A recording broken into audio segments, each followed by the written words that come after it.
इथे फक्त दागिने नाही तर पिढ्यानपिढ्यांचा विश्वास मिळतो.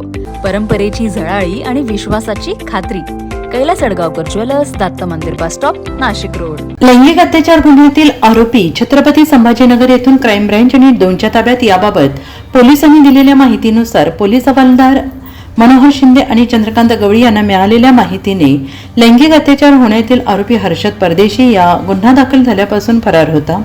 तो आरोपी बोरमाळ तांडा छत्रपती संभाजीनगर येथे असल्याची माहिती पथकाने सापळा रचून हर्षल रमेश परदेशी या स्थापत्य त्याच्याकडे गुन्ह्याची चौकशी केली असता पुढील तपास अंबड पोलीस ठाण्याचे पोलीस करत आहेत. सदरची कामगिरी पोलीस आयुक्त संदीप कर्णिक, पोलीस उपायुक्त किरण कुमार चव्हाण, सहाय्यक पोलीस आयुक्त संदीप मिटके यांच्या मार्गदर्शनाखाली क्राईम ब्रँच युनिट 2 सहाय्यक पोलीस निरीक्षक हेमंत तोडकर, समाधान हिरे, पोलीस उपनिरीक्षक यशवंत बेंडकोळी, पोलीस हवालदार मनोहर शिंदे, नंदकुमार नांदुर्डीकर, चंद्रकांत गवळी, प्रकाश महाजन, वाल्मिक चव्हाण, पोलीस अंमलदार तेजस मते, सुनील खैरनार, प्रवीण वानखेडे आदींनी ही कारवाई केलेली आहे.